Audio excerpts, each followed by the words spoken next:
मेरे भाई उस्मान और जाबर आ रहे थे कोयटा से, मेरी पूरी फैमिली बीएलए वाले ले गए हैं उन्हें। यार उनकी खबरें ठीक नहीं आ रही, खुदा का वास्ते जो मेरा दोस्त मुझे सुन रहे हैं, जिसके पास जो भी खबर है, उस्मान और जाबर है, 2 बीएलए वाले ले गए हैं, पंजाब से थे वो। बलूचिस्तान में बीएलए बीएलएफ ने हाहाकार मचा दिया है। पाकिस्तान ने बरसों जिन आतंकियों को पाला पोसा, अब वही उसके लिए मुसीबत बन गए हैं।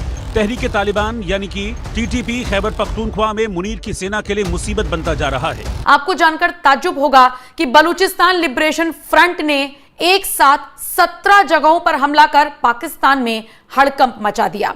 कहां गया पाकिस्तान का वो फील्ड मार्शल आसिम मुनीर? कहां गई पाकिस्तान की वो नंबर 1 एजेंसी आईएसआई? कहां गई पाकिस्तान की वो जज्बे वाली आर्मी? बलोच लिबरेशन फ्रंट यानी बीएलएफ ने हमला किया पाकिस्तानी आर्मी के काफिले पर।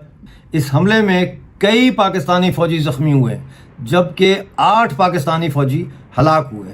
अरे भाई, बलूचिस्तान से लेकर खैबर पख्तूनख्वा तक में ताबड़तोड़ हमले हो रहे हैं, शहरों पर कब्जा हो रहा है और फील्ड मार्शल लापता है, गायब है। ग्राउंड पे इस वक्त जो सूरत हाल है वो ये है कि बलूचिस्तान में इंटरनेट बंद है। कि बीएलए की तरफ से बलूचिस्तान में ऑपरेशन बॉम्ब लॉन्च कर दिया गया है। पाकिस्तान मीडिया के मुताबिक खबरें ये हैं कि बीएलए को सपोर्ट किया जा रहा है इंडिया की तरफ से। जय हिंद दोस्तों, स्वागत है आपका वन शॉट इंडियन मीडिया पर। दोस्तों, पाकिस्तान में हाल ही में बलोच लिबरेशन आर्मी यानी कि बीएलए के द्वारा ऐसा कोहराम मचाया गया है कि पाकिस्तान के आर्मी से लेकर पाकिस्तान के सरकार तक की बोलती बंद हो चुकी है। ऐसा लग रहा है कि पाकिस्तान अपने आप ही बहुत जल्द 4 टुकड़े में बंटने वाला है। जी हाँ, जिस तरह से भारत ने ऑपरेशन सिंदूर लॉन्च करके पाकिस्तान की ताबड़तोड़ पिटाई करी थी, अब उसी तरह से बलूचिस्तान वालों ने भी भारत से सीखकर ऑपरेशन बॉम्ब लॉन्च कर दिया है। बलूचिस्तान के कई जिलों में सरकार और सैन्य ठिकानों पर 17 संगठित हमले किए गए, जिसने पाकिस्तानी सुरक्षा बल और पाकिस्तान के सैनिकों को पूरी तरह से झकझोर कर रख दिया है। बीएलए के इस हमले के बाद पाकिस्तान की सरकार से लेकर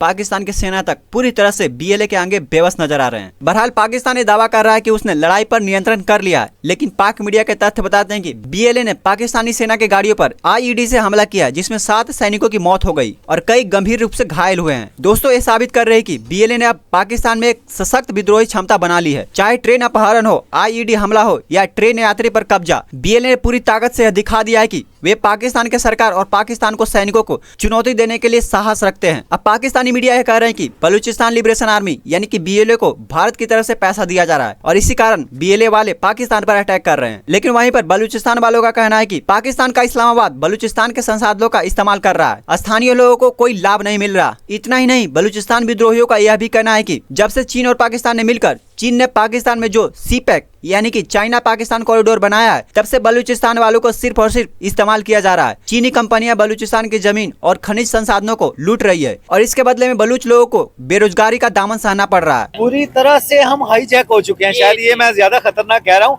बट हकीकत यही है, अल्लाह जानता है कि हम तो बुरे तरीके से हाईजैक हो चुके हैं। बीएलएफ ने 70 से ज्यादा हमले किए हैं मुख्तलिफ मकामात पर पाकिस्तानी फोर्सेस पे, और इन हमलों में फोर्सेस, पुलिस, तंसीबात को निशाना बनाया गया, मवासलाती टावर्स तबाह किए गए और कई शहरों में नाकाबंदियां की गई, घात लगाकर पाकिस्तानी फौज पर हमले किए गए। बलूचिस्तान में बीएलए की तरफ से और स्पॉन्सर्ड ये कहा जा रहा है कि इंडिया बैक कर रहा है। एक ऑपरेशन लॉन्च किया गया, ऑपरेशन बॉम्ब के नाम से, जैसे समझ लें कि पाकिस्तान के अगेंस्ट, और उन्होंने एक प्रॉपर जो अपनी एक्टिविटीज जो हैं वो स्टार्ट कर दी हैं। क्या कहना चाहेंगे, कभी ऑपरेशन संदूर, कभी ऑपरेशन बॉम्ब, और ये मसले क्यों नहीं खत्म हो रहे? अफगानिस्तान से तालिबान आ जाते हैं या टीडीपी बलूचिस्तान में जो है ये फितना ख्वारिज आ जाते हैं या जी।